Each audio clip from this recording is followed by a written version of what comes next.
Yes. अभी तक हमने क्या किया है, restitution of conjugal rights. What does restitution of conjugal rights deals with?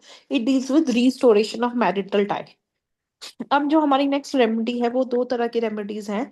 One is judicial separation, other is divorce. दोनों की दोनों जो हमारी रेमेडीज है वो टर्मिनेशन ऑफ मैरिज की बात करती है। बट डिफरेंस क्या है डाइवोर्स और जुडिशियल सेपरेशन में? डाइवोर्स मीन्स जहां पे जो शादी का टाई है बिल्कुल खत्म हो रहा है, बिल्कुल खत्म हो रहा है, बिल्कुल फिनिश हो रहा है। आपकी म्यूचुअल राइट्स ऑफ इनहेरिटेंस खत्म हो रही है, आपका एक दूसरे से रिश्ता खत्म हो रहा है, आप चाहे किसी के साथ नया रिश्ता बना सकते हो। और जुडिशियल सेपरेशन क्या होती है? जैसे हम कहते हैं कि थोड़ी देर के लिए इनको अलग छोड़ दो, let disputed feelings fade away with time, क्योंकि time is the healer for everything ना। अभी एक दूसरे के साथ लड़ रहे हैं, एक दूसरे का सिर फाड़ रहे हैं, कुछ भी कर रहे हैं, थोड़ी देर अलग रहेंगे तो एक दूसरे की कदर पता लग जाएगी। मोल्टन हॉट मोल्टन फीलिंग्स थोड़ी देर टाइम के बाद खत्म हो जाती है। तो जुडिशियल सेपरेशन की रेमेडी क्या है? ये थोड़ी देर सिर्फ मैरिज टाई को टर्मिनेट करती है, ताकि देखो शायद आपके चांसेस हो दोबारा अपनी शादी को प्रिजर्व करने के। Why court orders mutual separation like judicial separation? इसका एक रीजन होता है बेटा। नंबर वन, अगर आप इंडिविजुअल्स की भी बात करो तो man is not meant to be alone. Man is not meant to be alone, क्योंकि अगर वो अलोन रह जाता है तो उसके अंदर काफी सारी नेगेटिव इन्फ्लुएंसेस, क्रिमिनल टेंडेंसीज आनी शुरू हो जाती है। Moreover, if we see the nature of human nature, what is a man? Man is a social animals. He can't live without society. And when we talk about conjugal relationship, हमने last class में किया कि conjugal means much more, it is much more than marital intercourse. It has the right of company and affection of each other. So separation का हमारा objective क्या है कि let wild molten feelings, hot molten feelings fade away with time. Time के साथ जो भी आपकी फीलिंग्स थी वो खत्म हो जाए और आपको एक दूसरे की कदर पता लगे। राइट, अपार्ट फ्रॉम दीज, दूसरा क्या होता है? If we talk about the girl, वो जिस भी घर से आती है अब वहां पे 10-15 साल बाद सर्कमस्टांसेस बदल जाते हैं। पहले कौन थे responsible? Parents. Now the parents have become aged हो जाते हैं, तो पीछे सिचुएशन बदल की parents are not in any situation कि वो उसको फाइनेंशियली बहुत ज्यादा सिक्योर कर पाए। मोर ओवर, अगर तो वो खुद फाइनेंशियली इंडिपेंडेंट है तब तो वो फिर भी अपना कर लेगी, स्टेबल हो जाएगी। पर अगर वो फाइनेंशियली इंडिपेंडेंट नहीं है, डिपेंडेंट है पेरेंट्स के ऊपर, देन थिंग्स हैव चेंज्ड। अगर ब्रदर होता है घर में, सिस्टर होता है, उनकी भी शादी हो जाती है, तो न्यू रिस्पॉन्सिबिलिटीज आ जाती हैं। सो टेकिंग बैक, पानी वापस जाना या वापस जाना भी एक ऑप्शन हो जाता है, जो उनके लिए, जो इलिटरेट हैं खासकर उनके लिए क्लोज हो जाता है। जो एजुकेटेड है उनके पास तो फिर भी एक ऑप्शन होता है कि वो लोग अपनी कोई जॉब करके अपना खर्चा पानी चला सकती हैं। नंबर टू, एक तो हो गया man is a social animals, both male and females का उनका लोनलीनेस की प्रॉब्लम, सॉलिट्यूड की प्रॉब्लम, एडजस्टमेंट की प्रॉब्लम, बहुत सारी ऐसी प्रॉब्लम्स आ जाती है। नंबर टू, अगर वो बैक ऑप्शन जाए अपने पेरेंट्स वगैरह के पास तो वहां पर भी प्रॉब्लम्स। अगर वो इंडिपेंडेंट हो then it is okay, that is why we always stress on women empowerment, right? At the same time what about the children who are the offsprings of the marriage? एक time पे आप मम्मा पापा हो, आज मम्मा पापा की लड़ाई होके बेचारे बच्चे कहाँ जाए? सो कोर्ट को ये भी तो देखना पड़ेगा, the future of those children. So that is why court किसके लिए ऑप्ट करता है? जुडिशियल सेपरेशन के लिए ऑप्ट करता है, ताकि जो भी मोल्टन वाइल्ड फीलिंग्स है वो थोड़ी देर के लिए फेड अवे कर जाए। जब ये जुडिशियल सेपरेशन हमारा खत्म होता है, कई बार तो हमें कोर्ट से ऑर्डर लेके खत्म करना पड़ता है, कई बार अगर सिंगल मैरिटल इंटरकोर्स भी हो जाता है तब भी हमारा जुडिशियल सेपरेशन खत्म हो जाता है। फिर हमारी मैरिटल टाई जो बेटा वो दोबारा रिस्टोर हो जाती है। अगर किसी स्पाउस की डेथ हो जाती है ड्यूरिंग जुडिशियल सेपरेशन, तो कोई फर्क नहीं पड़ता, उनके बच्चों को कॉमन राइट ऑफ इनहेरिटेंस वगैरह सारा कुछ मिल जाता है। राइट, हमारे भी एक नोन थे, उनकी डाइवोर्स प्रोसीडिंग्स पेंडिंग थी। while they were pending, one of the spouse died, so the children got every right of inheritance, क्योंकि डाइवोर्स जब तक फाइनल नहीं होता आपको वो पुराना तो सारे राइट्स वगैरह तो सर्टेनिटी है ना, वो तो आपको मिलेंगे ही मिलेंगे। अब जुडिशियल सेपरेशन में स्टार्ट करती हूँ, सुन लीजिए ध्यान से। Judicial separation doesn't terminate the marital status of parties, but they are not obliged to live together. तो कोई मैरिटल स्टेटस को आप टर्मिनेट नहीं कर रहे, पर अब आप इकट्ठे मत रहो, नो। राइट, तो थोड़ा सा टाइम अपने आप को दो ताकि आपके रिलेशंस अच्छे हो जाएं। एक पहले तो अपने साथ होगा, अच्छा। When the person will get time, वो सोचेगा अपने बारे में, फिर बाकियों के बारे में। During the continuance of separation, parties live separately from each other and all the basic marital rights are suspended. Nonetheless, the marriage subsists, and if any of them remarries, he will be guilty of bigamy. तो शादी तो चलती है, remarry भी नहीं कर सकते। After the lapse of statutory period of 1 year, फिर कितना टाइम पीरियड है इसमें? 1 ईयर। स्टैट्यूटरी पीरियड है, 1 ईयर के लिए जुडिशियल सेपरेशन अलॉट हो सकती है। अगर पार्टीज अभी भी कहती हैं कि हमने नहीं हस्बैंड वाइफ की तरह रहना, हम खुश थे, we were out of this torture, तो 1 साल तो हमारा बहुत अच्छा निकला, अब अगर पार्टीज दोबारा कोर्ट को आगे ये बात कहेगी तो पार्टीज उनको डाइवोर्स ग्रांट कर सकती है, right. After the lapse of statutory period of 1 year, if the parties are not still willing to continue as husband and wife, either of them can file a case for divorce. Object of judicial separation, object मैंने आपको बहुत detail में बता दिया। Number 1, man is not meant to be social animals. Solitude, loneliness, ये ऐसे factors हैं जिससे काफी सारी प्रॉब्लम्स आ जाती हैं। आजकल इलनेस भी बहुत है। ये कोविड के जो दूसरे डोजेस हमने पढ़े, उसके बाद हमने केस में भी पढ़े, उसके बाद तो लोगों को इलनेस ही बहुत ज्यादा होनी शुरू हो गई है। So many factors are there. Apart from that, because of children, हम लोग सोचते हैं कि इनको थोड़ी देर के लिए अलग रहेंगे तो बेटर रहेगा। Object of judicial separation: the provision of judicial separation aims to preserve marriage bond, as parties may regret action taken in haste or anger during the period of 1 year.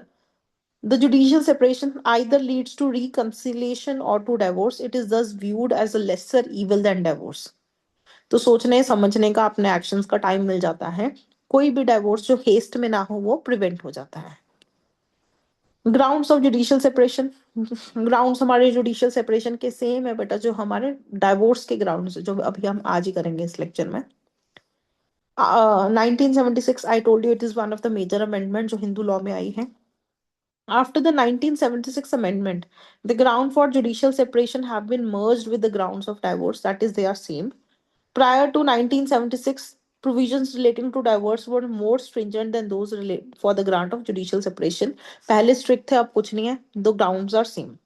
The reason for abolishing the distinction between judicial separation and divorce in so far the ground thereof were perhaps in fact that in a very rare case the spouse who obtained judicial separation reconciled to other spouse. तो हमारा क्या है कि हमने बहुत सारे cases में देखा जहां पे हमने जुडिशियल सेपरेशन ग्रांट की थी, वहां पे क्या हुआ, ऑटोमेटिक रिकंसिलेशन। जैसे हम कई बार केसेस जो है मीडिएशन सेल में भेज देते हैं, ज्यादातर हस्बैंड वाइफ वाले। वो मीडिएशन वाला क्या करता है, लॉयर्स होते हैं मीडिएशन सेल में डिस्ट्रिक्ट कोर्ट लेवल पे, तो उनकी ड्यूटीज होती है अलग अलग जाने की। वो क्या कहते हैं, उनको समझाने की कोशिश करते हैं थर्ड पार्टी। तो वो क्या करेंगे, पहले उनको बोलेंगे मम्मी बाहर जाओ, लड़के की मम्मी बाहर जाओ, लड़की की मम्मी बाहर जाओ, दोनों मम्मीज को आउट करते हैं। फिर पापाज होते हैं, दोनों पापाज को आउट करते हैं। और भी कितने का अनऑथराइज रिलेटिव्स होते हैं, जहाँ पे लड़का लड़की नहीं बोल रहे, रिलेटिव ज्यादा बोलते हैं, उन सबको बाहर करते हैं। फिर इंडिविजुअली पूछते हैं तेरी क्या प्रॉब्लम है, तेरी क्या प्रॉब्लम है, और उसको रिकंसाइल करने की कोशिश करते हैं। सो मीडिएशन आजकल तो बहुत ज्यादा ही यूज हो रहा है इस तरह के मैटर्स में। Discretionary powers to give divorce. The court have discretionary power to grant judicial separation instead of divorce in a petition for divorce founded on same grounds, even though no such prayer is made in this petition. So very very important बेटा, you have to remember this point कि मैंने तो case divorce का डाला था, court ने मुझे judicial separation दे दिया, तो क्या ये कोर्ट ऐसा कर सकता है? The answer is yes. Very rarely people will go and ask for judicial separation. वो क्या मांगेंगे, डाइवोर्स ही मांगेंगे। कोर्ट अपनी डिस्क्रिप्शन में उसको जुडिशियल सेपरेशन दे सकता है, जहां पे कोर्ट को लगे कि इतना कोई मसला ही नहीं है, रिकंसिलिएशन हो सकती है, तो कर दो, right. Next, alternative relief in divorce proceedings. However, if a divorce petition is filed on the ground of change of religion, renunciation of the world, presumption of death, in such cases, the court has no power to pass a decree of judicial separation in place of divorce decree. ये तो 3 तरह के grounds. वैसे तो हमने क्या कहा कि ज्यादातर कोर्ट हर ग्राउंड जो डाइवोर्स का है वहां पे जुडिशियल सेपरेशन दे सकती है, पर 3 ऐसे ग्राउंड्स हैं डाइवोर्स के जहां पे कोर्ट जुडिशियल सेपरेशन नहीं दे सकती। वो क्या है? अगर किसी ने अपोस्टेसी की है, चेंज ऑफ रिलीजन, कोई renounce renunciation of the world को मतलब साधु संत सन्यासी बन गए, बुद्धा गए, बुद्धा थे ना, उनका बेटा था राहुल, उसको छोड़ा, उसको छोड़ के चले गए, अपनी फैमिली को छोड़ के चले गए, रिनाउंस कर दिया वर्ल्ड। फिर हमारे गुरु नानक देव जी, वो भी छोड़ के चले गए कि हम दुनिया का उद्धार करेंगे। सो जितने भी संत सन्यासी महात्मा है वो अपनी फैमिली को नॉर्मली रिनाउंस करके चले जाते हैं। कोई भी इंसान जो रिनाउंस कर गया वर्ल्ड में, उसके इसमें हम जुडिशियल सेपरेशन नहीं देंगे, क्योंकि वो जा ही चुका है। अब उसका चेंज ऑफ माइंड होना तो पॉसिबल है नहीं। Then is presumption of death, मैंने आपको बताया था what is time period of presumption of death, 7 years। बताया था ना, a person is absent continuously for 7 years, और किसी ने उसके बारे में सुना नहीं, कहा नहीं, तो हम प्रिज्यूम करके चलेंगे द पर्सन इज डेड। तो यहाँ पे भी ऑपोजिट पार्टी है नहीं, तो जुडिशियल सेपरेशन देने का फायदा नहीं है। सो बेटा कौन कौन से ग्राउंड है जहां पे हमें जुडिशियल सेपरेशन देने का फायदा नहीं है? नंबर 1,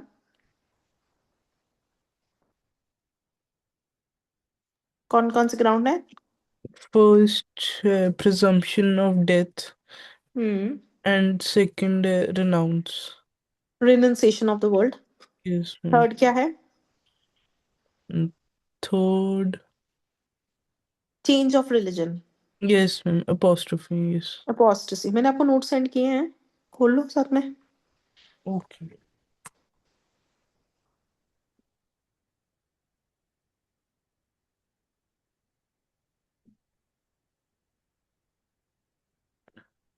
अच्छा, अब आपके लिए क्वेश्चन, क्योंकि आपने वॉइड और वॉइडेबल मैरिज पढ़ ली है। If the Yeah. Marriage between the parties is declared void ab initio, अगर शादी जो है पार्टीज के बीच में वो डिक्लेयर होगी वॉइड ab initio, तो क्या हमारी जुडिशियल सेपरेशन की डिग्री पास होगी? मैम नहीं होगी। Perfect, perfect answer. मिल गया।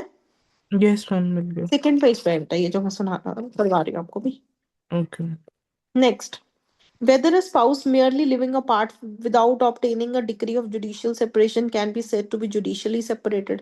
अब हमने कोर्ट से तो जुडिशियल सेपरेशन की डिग्री ली नहीं, पर चुप करके दोनों लोग अलग अलग रहना शुरू कर दिया, तो क्या उसको जुडिशियल सेपरेशन मांगे मानेंगे as per law? No ma'am. No. Yes, बिल्कुल उसको डिजर्शन मानते हैं, desertion is a ground of divorce. तो वो प्रूव अगर वो कर पाए। A spouse who is merely living apart without obtaining a degree of judicial separation cannot be said to be judicially separated. For this, either party to marriage has a present petition in the court। तो court में अगर आपने petition file की है तभी हम उसको legally judicial separation कहेंगे, अदरवाइज उसको जुडिशियल सेपरेशन नहीं कहेंगे। देन आ गया बेटा हमारा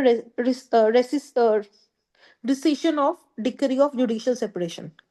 डिसीजन का मतलब होता है कैंसलेशन। अब कैंसिल कैसे होगी? जिस कोर्ट ने ग्रांट की है वो ही उसको कैंसिल कर सकता है।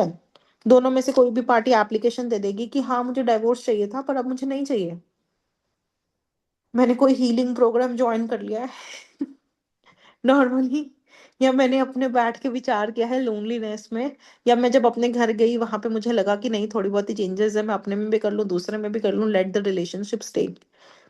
So any of the circumstances जहां पे पार्टी क्या कहती है कि मुझे नहीं चाहिए प्लीज ये आप कैंसल आउट कर लो, तो कोर्ट कैंसिल कर देगा, राइट। दूसरा सर्कमस्टांस क्या है, कहाँ पे कैंसिल होगा? जो मैंने आपको पहले बताया कि मैरिटल इंटरकोर्स हो गया after that, after the passage of judicial separation. तो मैरिटल इंटरकोर्स अपने आप में क्या है कि रिजम्पशन ऑफ कोहैबिटेशन हो गया है, तो उससे भी हमारी जुडिशियल सेपरेशन कैंसिल हो जाएगी।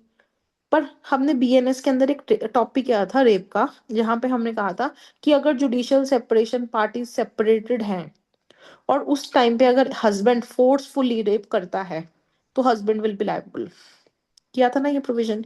सो दैट मीन्स बेसिकली अगर जुडिशियल सेपरेशन के दौरान विद कंसेंट इंटरकोर्स होता है देन तो हमारा जुडिशियल सेपरेशन सस्पेंड हो जाएगा। पर अगर हस्बैंड या वाइफ कोई भी फोर्सफुली, हस्बैंड बेसिकली, क्योंकि rape is a gender specific offence, अगर हस्बैंड फोर्सफुली इस तरह का कोई भी कंडक्ट करता है देन हमारा जुडिशियल सेपरेशन टर्मिनेट नहीं होगा। क्लियर हो गया बेटा?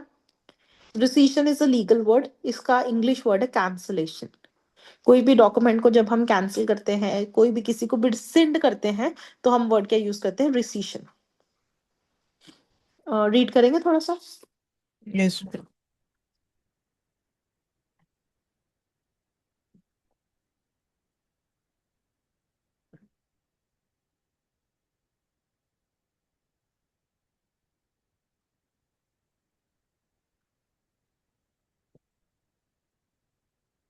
Section 13A. नहीं, 10 clause 2, page number 81। Okay. Section 10, Clause 2 of Hindu Marriage Act, it provides that where a decree for judicial separation has been passed, the court may, on the application by petition of either party, and on being satisfied with the truth of the statement made in such petition, rescind the decree if considers just and reasonable to do so. Thereafter, the party may resume the normal life. तो clear हो गया। तो court अगर parties आके कहते हैं कि नहीं भाई, हमने तो इकट्ठा रहना है, जैसे मैंने आपको एक केस बताया था, दास्ताने वर्सेस दास्ताने, जिस केस से मेंटल क्रुएलिटी आई और उनके पूरे एलिगेशंस पढ़ के ऐसे लग रहा था बस खत्म ही है, जिसमें वाइफ कहती है कि इसने मुझे, हस्बैंड ने कहा था कि ये मेरे साथ मेंटली क्रूअल है, और कोर्ट ने कहा yes we recognise there is mental cruelty on husband wife, the wife wife भी करती है भाई, सिचुएशन चेंज हो गई है। तो उसके एंड में क्या हुआ था, वो कहते हैं हमें आदत पड़ गई है भाई एक दूसरे की, हमें डाइवोर्स नहीं चाहिए। तो कोर्ट ने कहा ठीक है, तुम लोग सुप्रीम तो कोर्ट तक आ गए इतने साल लड़ लड़ के, अब अगर फिर भी तुम्हें लगता है तुम्हें डाइवोर्स नहीं चाहिए तो हम नहीं देंगे, क्योंकि what is our objective in Hindu law, it is the preservation of marriage. तो यहाँ पे भी जब पार्टीज आती हैं वो कहती हैं कि ऐसे सर्कमस्टांसेस हो गए हैं जिससे हमें डाइवोर्स नहीं चाहिए या जुडिशियल सेपरेशन नहीं चाहिए, तो कोर्ट क्या कहेगी, what is the duty of judge, it is a conservation preservation of marriage, तो नहीं देंगे भाई जुडिशियल सेपरेशन, हम नहीं देंगे। आगे चलिए। Caution: the power to rescind must be exercised with circumstantial. With circumspection, only to achieve the purpose of giving every opportunity for the part of the parties to for reconciliation। कहते हैं ये जो power है इसको बड़े ध्यान से exercise करो, सिर्फ एक ही ऑब्जेक्ट है कि आपस में इनकी रिकंसिलिएशन हो। अगर लगा कि लड़का रात को लड़की को लेके इसको मार मुर देगा, हो जाता है ना कहीं कि तूने मेरे साथ कोर्ट में केस कैसे कर दिया और रात को टिश टिश मार दिया, तो उस केस में हम जुडिशियल सेपरेशन को कैंसिल नहीं करेंगे। आगे चलिए। Thus, a party against whom a decree for judicial separation has been passed can't succeed in getting the decree rescinded merely by saying that he or she is willing to join the other spouse. तो सिर्फ वो सिर्फ ये नहीं कहता, जहां तक जब तक कोर्ट को नहीं लगता कि इसकी इंटेंशन सिंसियर है, कि 100% ये नहीं करना मतलब कंटिन्यू करना चाहता है, तब तक कोर्ट जुडिशियल सेपरेशन को कैंसिल आउट नहीं करेगी। बेटा एक होता है डिमीनियर इंसान के ना, हम लोग ह्यूमन बींग्स है ना, we actually we vibrate on a particular frequency. हम लोग ना कोई कुछ बोलता है उससे ज्यादा वाइब्रेशन से उसकी एनर्जी को गैदर करते हैं। तो इसी तरह से इसी का एक रिकॉग्निशन हमें मिलता है, वर्ड डिमीनियर कोर्ट्स में यूज होता है, कि जब भी कोई पार्टी जज के सामने आती है, वो जो भी बात कहती है ना, जज सब कॉन्शियसली उसका डिमीनियर नोट करता है, उसके बात करने के तरीके से, उसके हर चीज को रिस्पॉन्ड करने के तरीके से। तो जजेस कई बार डिमीनियर देख के, किसी पार्टी का डिमीनियर देख के गैदर कर लेते हैं कि ये कहाँ से बोल रहा है। तो जज भी एक साइकोलॉजिस्ट जैसे ही हुआ। तो यहाँ पे अगर उसका डिमीनियर उसको ऐसे लग रहा है कि रात को जाके ये लड़की को मार मुर देगा, कुछ ऐसी सी वर्डिंग्स यूज कर रहा है, तो कोर्ट जुडिशियल सेपरेशन नहीं देगा। कोर्ट को जब लगेगा हाँ इनकी इंटेंशन जेन्युइन है and they are also making efforts for reconciliation, then only वो जुडिशियल सेपरेशन की डिग्री को कैंसिल आउट करेगा, रिसेंड करेगा। राइट, आगे चलिए। Yes. Some other circumstances in which court में रिसेंड द डिग्री, ये पढ़ो बेटा। Cohabitation after the decree. ये मैंने आपको बता दिया। A single act of cohabitation is enough. However, the cohabitation should be with the consent of the parties. It should not be a forced cohabitation. अगर forced cohabitation होगी, then there is a problem, and it can even land you up in BNS. Clear है बेटा? Yes. बेटा network issue तो नहीं हुआ, समझ आ गया था? Yes, ma'am. ओके, रिपीट करूं? No. ओके, चलिए पढ़िए cohabitation after the decree.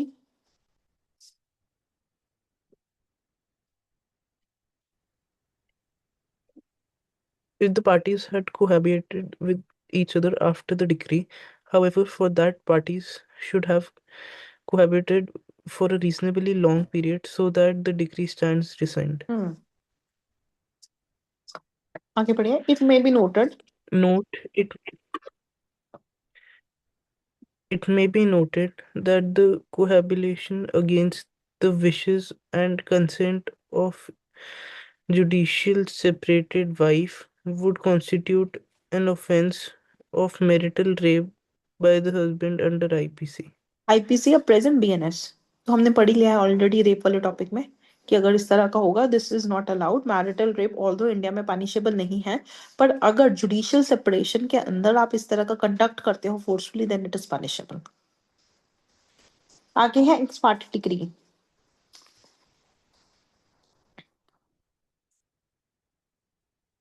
If the decree has been obtained ex parte, if the decree has been obtained ex parte by showing reasonable excuse for his or her absence and for his or her alleged desertion. कई बार x parte degree ले लेते हैं ना. X parte degree मतलब जहां पे एक party आई है दूसरी पार्टी नहीं आई, तो दूसरी पार्टी कहती है मुझे तो पता ही नहीं, मुझे तो संबंध ही नहीं मिले, मुझे आपने कॉल किया था, मुझे तो पता ही नहीं, मैं आती मैं भी अपनी बात बताती. तो एक्स पार्टी डिग्री पास हो गई है जहां पे दूसरी पार्टी आई ही नहीं, फिर दूसरी पार्टी आके उसको कैंसिल करा सकती है. देन आ गया बेटा हमारा नेक्स्ट कॉन्डोनेशन ऑफ ऑफेंस. कंडोन क्या होता है? माफी मांगना. अब Yes, वो स्कूल्स में तो नहीं, कॉलेजेस में बहुत चलता है, यूनिवर्सिटीज में तो बहुत, पीयू में बहुत चलता होता था. जैसे एग्जाम्स आए, अटेंडेंस कंप्लीट नहीं है, फिर वो एक कॉन्डोनेशन कमेटी बैठती थी जिसमें जिसके पास कोई मेडिकल सर्टिफिकेट या मिन्नतें मांगने के लिए सारे बच्चे पहुंच जाते थे. प्लीज हमें रोल नंबर दे दीजिए, हमारी अटेंडेंस को कंडोन कर दीजिए. यहाँ पे भी सपोज उन्होंने उसको एक बारी क्रूअल हो गया, थप्पड़ लगा दिया, कुछ लगा दिया, तो कॉन्डोनेशन ऑफ ऑफेंस में क्या है, माफी मांग ली कि प्लीज आगे से मैं ऐसी हरकत नहीं करोगे, इसके कारण हमारा मैरिटल रिलेशन ना खराब होगा, it was just a moment. उस मोमेंट के कल हम पूरा रिलेशन नहीं खराब कर सकते, अगर अदर पार्टी अलाउ कर ले तो हम कॉन्डोनेशन के बेसिस पे भी इसको जुडिशियल सेपरेशन को कैंसिल कर सकते हैं. एक बेटे जजमेंट आई है इसकी कि अटेंडेंस कंपल्सरी नहीं है. गो थ्री किया आपने? मैंने साइन भी की थी. अच्छा चलो 2 मिनट डिस्कस कर लें वो वाली attendance yes, ma'am. Judgement, otherwise मैं भूल जाऊंगी एग्जाम में आगे फिर प्रॉब्लम क्रिएट करेगी. मैं सेंड करती हूँ आपको दोबारा माने. न्यूज़पेपर आर्टिकल ही है, तो जजमेंट का नाम याद रखना कि कौन से जजमेंट में कहा है आज के बाद अटेंडेंस कंपलसरी नहीं है. तो अटेंडेंस कंपलसरी नहीं है, बच्चों की इच्छा है जो मर्जी करें, तो वो एग्जाम में इस बार आ सकती है. मानिक लॉ इंटरेस्ट वाले ग्रुप में सेंड की होगी ना.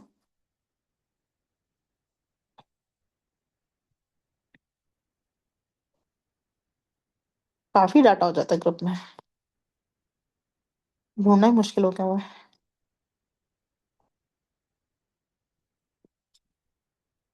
ये ले, ये रीड कर लीजिए मानिक एक बड़ी. हम्म,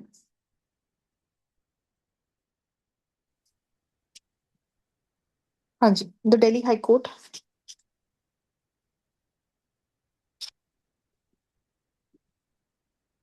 The हाँ जी Delhi High बताइए, Court, नहीं यहाँ से कीजिए इन इट्स लैंडमार्क जजमेंट, और नाम भी इसका लिख लीजिए, जजमेंट का नाम. मैम मेरे को 1 मिनट नेटवर्क स्विच करना पड़ेगा वो शायद. ओके कर लीजिए. यस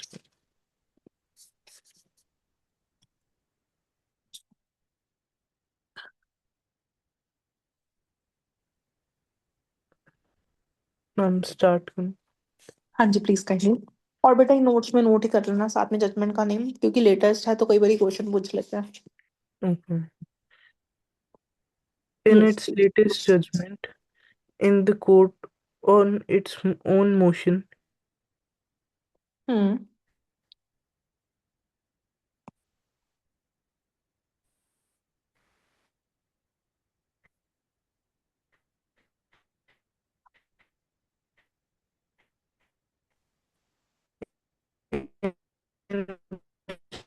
मानिक नेटवर्क प्रॉब्लम है बेटा, दोबारा रीड कर लीजिए.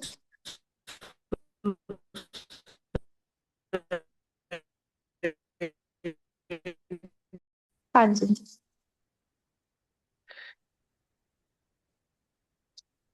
स्टार्ट कीजिए। In its landmark judgment in court on its own motion in re-suicide of Sushant Rohila, decided on 3rd November तो सुशांत 2020. रोहिला का केस है, सुशांत रोहिला का केस है, तो उसके अंदर कोर्ट ने ओपिनियन दिया है इस केस में कि अटेंडेंस इतनी कंपलसरी भी नहीं है, हर किसी को रोल नंबर इश्यू किया जाएगा और वो आराम से एग्जाम दे सकते हैं।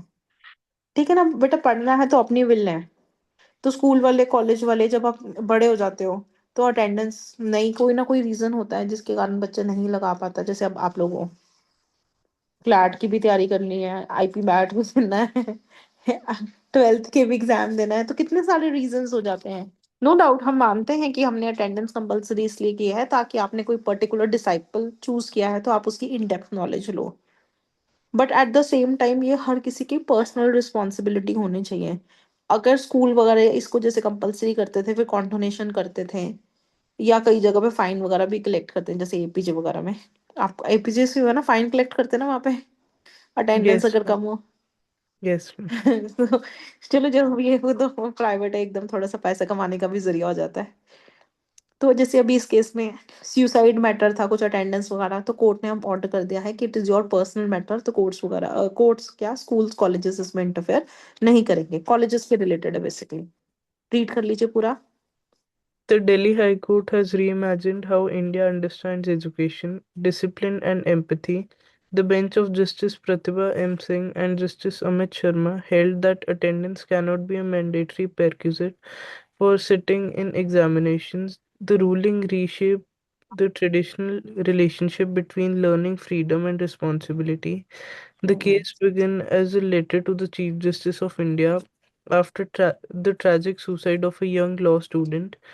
Over time, it evolved into a deeper judicial reflection on the culture of rigidity that has permeated higher education.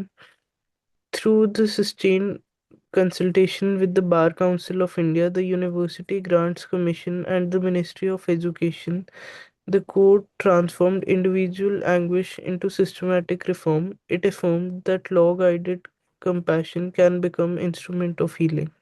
तो मेरे पास सेमेस्टर वाली स्टूडेंट आती थी, कहती मैम कल नहीं जाना, अटेंडेंस अब कंपलसरी नहीं है। हमारे कॉलेज वालों ने कहा है। सो that is based on this ruling only. इस केस के अंदर किसी स्टूडेंट ने, लॉ स्टूडेंट ने सुसाइड किया और मैटर चीफ जस्टिस को लेटर पिटीशन की तरह गया, तभी उन्होंने कहा ना in its own motion, that is सुओ मोटो कॉग्निजेंस ली गई है इस मैटर की। और उन्होंने कहा आज के बाद अटेंडेंस कंपलसरी नहीं है, डिसिप्लिन, पढ़ना ना पढ़ना वो आपकी अपनी इच्छा है, हम तो एफर्ट्स करेंगे, बाकी आपके ऊपर है। क्लियर? तो कॉन्डोनेशन, अब वापस आ जाए हम अपने वर्ड कॉन्डोनेशन के ऊपर जो हम कर रहे थे टॉपिक में। सो कॉन्डोनेशन ऑफ एन ऑफेंस, अगर दूसरे पर्सन ने माफ कर दिया तो उसने माफ कर ही दिया, तो कोर्ट क्यों इंटरफेयर करे भाई? तो जुडिशियल सेपरेशन की डिग्री को रिसेंड कर दो, वो कह ही रहा है मेरे से गलती होगी, मैं फ्यूचर में नहीं करूंगा। वो स्टार्टिंग में ही मैंने आपको एक टॉपिक कराया था जिसमें कहना कराया था कि I believe in operation Valmiki, because every criminal has a past, every saint has a future. तो कोई कितना अच्छा सिंपल डिसेंट इंसान है तो उसके अंदर भी कुछ ना कुछ क्रिमिनल टेंडेंसीज कई बार कुछ ना कुछ होती है, एंगर फ्रस्ट्रेशन होती है, तो आउट ऑफ दिस अगर उसने कर भी दिया, कल को माफी मांग लेता है, तो उससे पूरी लाइफ तो जेओपार्डाइज नहीं होनी चाहिए ना। At this saying this I am not giving a licence to anybody कि आप ये काम करो, but keeping that in mind कि हम लोग इंडिविजुअल्स हैं, we are on a constant journey, हम अपने आप को इम्प्रूव कर रहे हैं। तो एट टाइम्स हमसे कुछ गलतियां हो जाती हैं, तो अगर वो कॉन्डोन हो जाती है तो इट इज गुड। राइट, आगे चलिए। It is not gender specific, it is gender neutral statement, girl can also do the mistakes, boys can also do, husband and wife both have equivalent powers to do mistakes and then get the then whatever they have done get it condoned। चलिए, condonation of offense। Condemnation of offense. If the opposite party has condoned the offense, if the opposite party satisfies the court that he or she is willing to live as husband and wife and is not going to do any such thing in future on which judicial separation has been granted. तो उस कारण उससे क्या होएगा, हमारा कॉन्डोनेशन हो जाएगा, और कॉन्डोनेशन होने के बाद अब हमारा जुडिशियल सेपरेशन की डिग्री कैंसिल हो सकती है। राइट, yes, जैसे बेटा मैंने आरओसी में बताया था, अगर आरओसी की डिग्री ग्रांट हो जाए और 1 साल के अंदर अंदर हम वापिस नहीं गए, तो हमारे पास डायरेक्ट ग्राउंड क्या रहता है, डिवोर्स का। ऐसी जीएस का है। अगर जुडिशियल सेपरेशन की डिग्री ग्रांट हो गई और 1 साल तक वो दोनों इकट्ठे नहीं हुए और दोबारा रिज्यूम भी नहीं हुई, रिसेंड भी नहीं हुई, अब 1 साल के बाद डायरेक्ट आप डिवोर्स के लिए अप्लाई कर दोगे और आपको इजीली डिवोर्स मिल जाता है। क्लियर हो गया बेटा? तो याद रहेंगे दो ग्राउंड्स जहां पे 1 साल के बाद डिवोर्स मिल जाता है, एक है आरओसी की डिग्री, दूसरी है जुडिशियल सेपरेशन। दोनों में 1 साल के बाद आपको डिवोर्स मिल सकता है। So what is the difference between judicial separation and divorce? Number one, in case of judicial separation, आपकी जो marital relationship है वो सिर्फ suspend हो रहे हैं, खत्म नहीं हो रहे। But in case of divorce आपके मैरिटल रिलेशनशिप क्या हो जाते हैं, पूरी तरह से टर्मिनेट। तो आप दूसरी शादी कर सकते हैं। दूसरा, जुडिशियल सेपरेशन की डिग्री तो रिसेंड हो सकती है, कैंसल आउट हो सकती है, पर डिवोर्स को कैंसिल कर सकता है कोई? नहीं कर सकता। वो आपकी विल है, डिवोर्स लेने के बाद दोबारा शादी कर लो, पर फिर वो दोबारा शादी करनी पड़ेगी सेम पर्सन से। देन रिकंसिलिएशन हमारी कहाँ हो सकती है, जुडिशियल सेपरेशन में हो सकती है, डिवोर्स में तो पॉसिबल ही नहीं है रिकंसाइल करना। अब तो खत्म, डिग्री आ गई। देन अगर sexual intercourse after judicial separation हो जाता है तो जुडिशियल सेपरेशन की जो डिग्री हो जाती है वो इनइफेक्टिव हो जाती है। अगर आफ्टर डाइवोर्स हो जाता है देन कोई इफेक्ट नहीं, क्योंकि हमने कहा two consenting adults can do anything, law will not interfere in private matters. हाँ, अगर दूसरे की वाइफ है, अब दोबारा शादी कर ली दोनों ने, फिर उनका जो न्यू हस्बैंड एंड वाइफ है वो केस फाइल कर सकते हैं कि एडल्ट्रस रिलेशनशिप में है, ये है वो है। It is a ground of divorce. नहीं, inheritance I told you in case of judicial separation, mutual but rights. हाँ जी, एडल्ट्री तो खत्म नहीं हो गया था। आईपीसी में खत्म हुई है बेटा, बीएनएस में, ओके मैम। भारतीय न्याय संहिता में खत्म हुई है as a criminal offence, civil में चल रही है। ओके। सिविल में it is a ground of divorce, it is still continuing. Okay ma'am. Sexual intercourse जो हमारा सेक्सुअल इंटरकोर्स वाला है, ये भी पता लग गया, आफ्टर डिवोर्स हमें प्राइवेट लाइफ में इंटरफेयर नहीं करना। Mutual rights of inheritance continue रहेगी जुडिशियल सेपरेशन में, डिवोर्स में तो खत्म हो जाती है।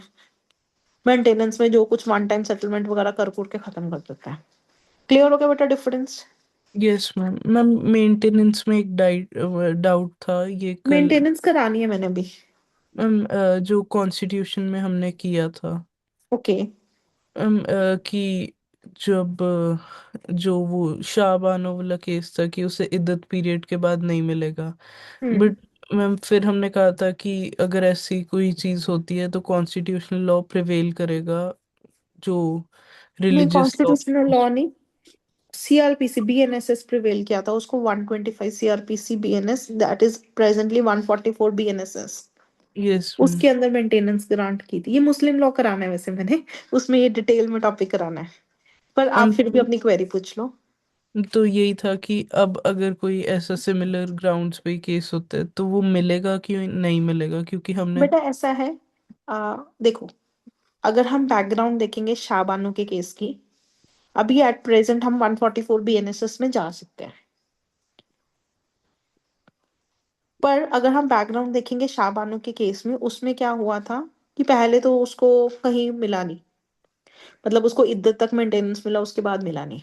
Then she knock the doors of Supreme Court, Supreme Court ने कहा चलो मैं तुम्हें मुस्लिम लॉ में तो कुछ नहीं हेल्प कर सकता, मैं तुम्हें एक सेकुलर प्रोविजन है हमारा 144 बीएनएस, उस टाइम पे था 125 सीआरपीसी, उसके अंदर मैं, चाहे तुम हिंदू हो, मुस्लिम हो, सिख हो, जैन हो, पारसी हो, क्रिश्चियन हो, उन सबको मैं एक मेंटेनेंस प्रोवाइड कर सकता हूँ, मैं तुम्हें उसमें दे देता हूँ। तो वेरी नेक्स्ट डे यहाँ पे क्या होगी, Muslim agitation in the country, government थी उस टाइम पे राजीव गांधी की, और दैट वाज द इरा जब मुस्लिम्स बहुत स्ट्रांग थे।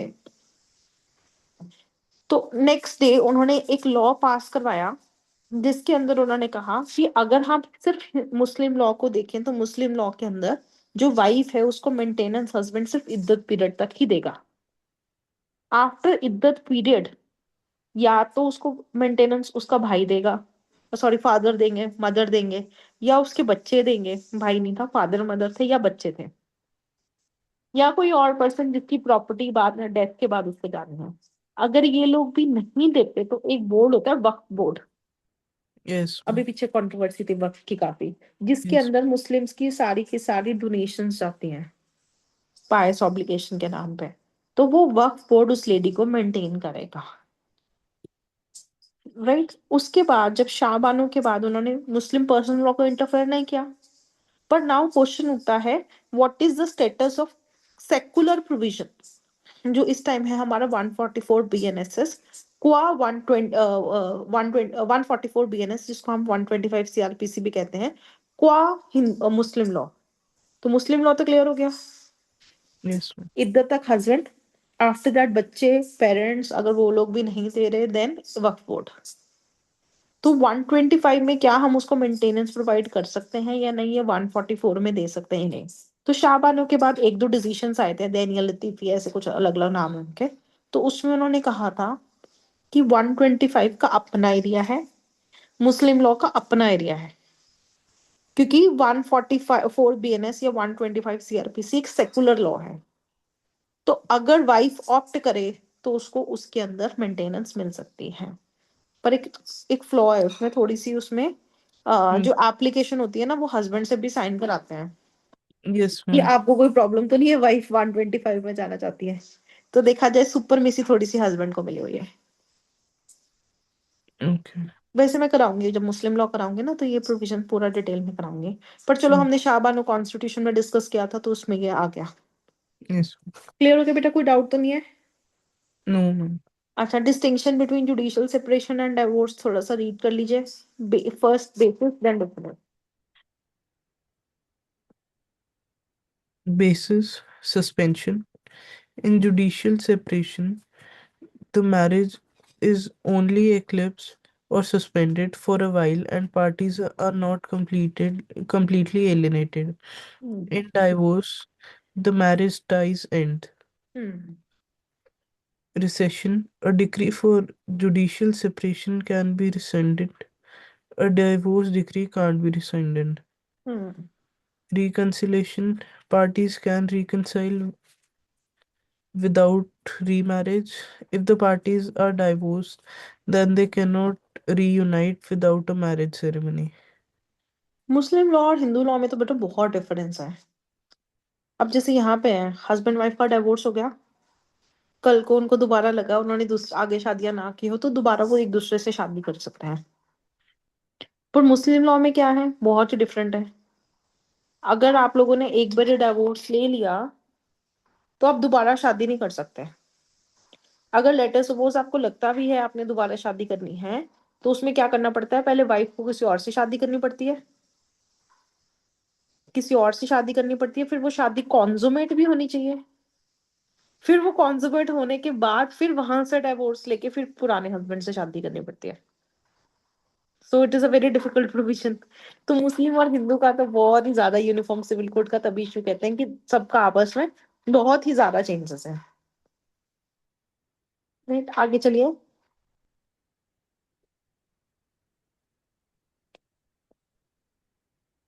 Next. Yes, sexual intercourse offense if the part. Effect. Effect, offence नहीं, इफेक्ट, ई। Okay. इफेक्ट थोड़ी हैंड राइटिंग का इशू है ना। Yes. Hmm. If the parties during the substance of decree of judicial separation commit sexual intercourse, then the decree shall be declared neutralized or ineffective. Hmm. Then. Sexual intercourse after divorce will be of no effect. Inheritance. Inheritance in case one spouse dies during the subsistence of decree of judicial separation, the other will succeed to his or her property. Hmm. If the parties are divorced, then on the death of one spouse after divorce, the divorced spouse has no right of inheritance in the assets of the deceased spouse. Clear बेटा, कोई doubt तो नहीं है इसमें? No. तो ये हमारा topic क्या खत्म हो गया, जुडिशियल सेपरेशन। अब हमारा नेक्स्ट टॉपिक है बेटा इसमें डाइवोर्स। अब डाइवोर्स और जुडिशियल सेपरेशन में अभी तक आपको पता लग गया कि डाइवोर्स क्या है, जब हम मैरिटल टाई को पूरी तरह से ब्रेक डाउन कर रहे हैं। अब जब हम मैरिटल को पूरी तरह से ब्रेक डाउन कर रहे हैं, तो हमें उसमें क्या याद रखना है कि लॉ का पर्पस क्या है, लॉ अपनी तरफ से क्या कोशिश करेगा कि शादी प्रिजर्व हो। बट अगर लॉ के हाथ खड़े हैं वो अगर एक दूसरे के साथ रहेंगे तो ज्यादा इनजस्टिस हो जाएगा, ज्यादा इनके अंदर क्रिमिनल टेंडेंसीज होंगी, तो बेटर है उस शादी को खत्म ही कर दो। अभी पीछे केस आया था ना जिसमें वो लेडी ने हस्बैंड को पता नहीं अब्रॉड से आया था, दुबई दुबई से, फिर उसको काट कूट के उसमें सूटकेस वगैरह में भर भर दिया। अब क्या है, वो क्या है, किस तरह की फ्रस्ट्रेशन है उसकी, कोई प्रॉपर्टी, कोई इस तरह की फ्रस्ट्रेशन तो नहीं है, मैरिटल टाई की फ्रस्ट्रेशन है ना। तो ऐसे जब दो गलत लोगों को इकट्ठे रखा जाता है तो कई बार उनके अंदर जो क्रिमिनल टेंडेंसीज है वो बढ़ जाती हैं, और वो अच्छा करने की जगह ज्यादा नुकसान कर देते हैं। इसलिए भारत के अंदर या कहीं भी all over the world divorce allowed है। राइट, कोई डाउट तो नहीं है बेटा इस पॉइंट में? रीड कर लीजिए स्टार्टिंग में।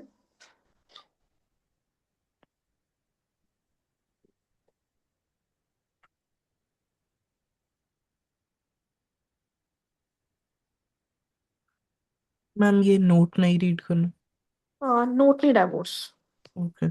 Introduction. As marriage is regarded as a social institution and not merely a transaction between two individuals, it was argued that there was a social interest in preservation and protection of the institution of marriage.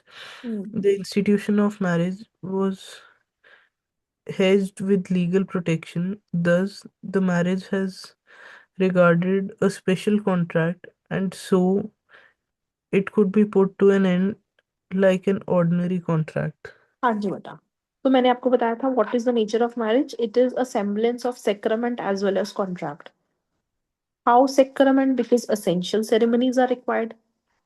How a contract, because we can put an end to marriage tie.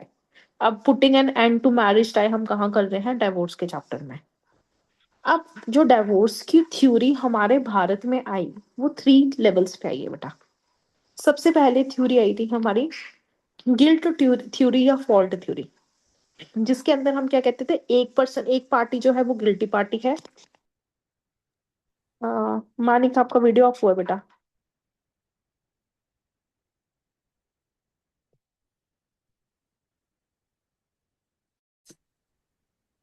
अब इसके अंदर बेटा जो first theory है उसके अंदर हम क्या कहते हैं कि एक पार्टी क्या है, गिल्टी पार्टी, या एक में फॉल्ट है। जैसे पुराने टाइम में हम मानते थे कि इसलिए डाइवोर्स लिया, लड़का बहुत क्रूअल था, इसलिए डाइवोर्स लिया, उसका एक्स्ट्रा मैरिटल रिलेशनशिप है, इसलिए डाइवोर्स लिया कि उसने धर्म परिवर्तन कर लिया।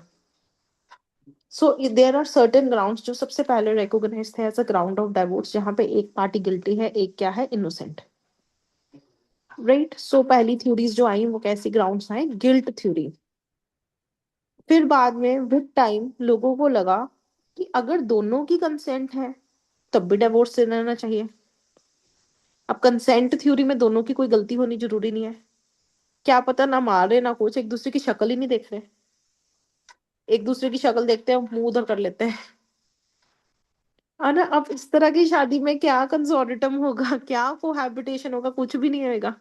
बड़े साल हो गए एक दूसरे से बात ही नहीं की, तो एक दूसरे को एकदम स्ट्रेंजर्स की तरह ट्रीट कर रहे हैं, तो शादी का ऑब्जेक्ट तो फिर भी डिफीट हो रहा है ना, है ना। No love, no company, no affection, कुछ भी नहीं है। तो दूसरी थ्योरी क्या है, कंसेंट थ्योरी, जहां पे किसी की गलती नहीं है, कुछ नहीं है, दोनों आपस में म्यूचुअल कंसेंट के साथ डाइवोर्स ले लेते हैं। तीसरी थ्योरी बेटा हमारी होती है, एक होती है irretrievable break down of marriage. इसके अंदर हमारी 2 ग्राउंड है जो मैं आपको ऑलरेडी करा चुकी हूँ, कि आरओसी की डिग्री पास हुई, आरओसी की डिग्री पास हुई और 1 साल हो गया, कोई वापस ही नहीं आया, तो चुप करके डाइवोर्स ले लो। सिमिलरली जुडिशियल सेपरेशन की डिक्री हो गई, 1 साल हो गए हैं, अभी तक चांसेस नहीं है कि इन लोगों की आपस में सुलह हो जाए, तो आप उस बेसिस पे क्या ले सकते हो, डाइवोर्स ले सकते हो। सो आपको क्लियर हो गया, देयर आर थ्री, बेसिकली 3 हमारे मेन मेथड्स हैं जहां पे हमारा डाइवोर्स हो जाता है।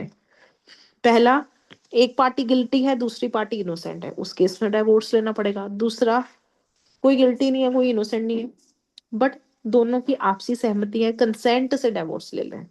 तीसरा, ब्रेकडाउन ग्राउंड है, जिसके अंदर आरओसी हो गया, जेएस हो गया, 1 ईयर हो गया, ये डिग्री पास हुई को वापिस ही नहीं आ रहे, कुछ भी नहीं कर रहे, तो बेटर है डाइवोर्स दे दें। ठीक है। अह, एक ना स्टेटमेंट आती है कि हर रोज के अंदर कांटा होता है, रोजेस होते हैं ना, every rose has thorns, thorns तो होते ही हैं, ऐसा कोई रोज ही नहीं होता जिसमें थॉर्न्स नहीं होते हैं। पर अगर हम सारे के सारे कांटे ही रख लें, अपने पास थॉर्न्स रख लें, तो क्या होएगा, प्रॉब्लम हो जाएगी, हमारे हैंड में ब्लड निकलेगा या कुछ भी है। तो शादी के अंदर तो दोनों चीजें हैं, कई बारी कंसेंट होगी, कई बारी अच्छा नहीं होगा। अगर रोजेस और थॉर्न्स दोनों होंगे शादी में तो वो चल जाएगी शादी। किसी शादी में रोजेस होंगे तो बहुत ही प्यार होगा, वो भी शादी चल जाएगी। पर जहां पे जिस शादी में थॉर्न्स ही थॉर्न्स हो, better throw it away, better throw it away. तो ये भी हमारी एक स्टेटमेंट है, एक बहुत फेमस जज है उनकी स्टेटमेंट थी कि why we are allowing irretrievable breakdown, why we are allowing the divorce on temperamental basis. वो कहते हैं जहां पे भी सिर्फ थॉर्न्स ही थॉर्न्स है, बेटर ऐसी शादी को ना चलाया जाए, better throw it away. Clear हो गया बेटा, कोई डाउट तो नहीं है? No. सो फर्स्ट थ्योरी हमारी क्या है, guilt theory. What is guilt theory? One party is innocent and other party is the guilty party. इसको कई बार फॉल्ट थ्योरी भी कह देते हैं, क्योंकि पहले जो ग्राउंड थे ना गिल्ट के, उसको थोड़ा सा बढ़ा के इन्होंने फॉल्ट ग्राउंड्स पे डाल दिए थे। दूसरी थ्योरी जो हमें देखने को मिलेगी वो क्या है, म्यूचुअल कंसेंट। मेरी भी इच्छा है, तुम्हारी भी इच्छा है, खत्म करो शादी, खत्म करो। तीसरी हमारी क्या होगी, ब्रेक डाउन। जहां पे जुडिशियल सेपरेशन या आरओसी की डिग्री 1 ईयर से पास हो गया है और अभी तक कुछ भी नहीं हुआ, उस केस में हम क्या कह रहे हैं, डिवोर्स को कैंसिल आउट कर। क्लियर हो गया बेटा? कोई डाउट है इस टॉपिक पे? No. ओके।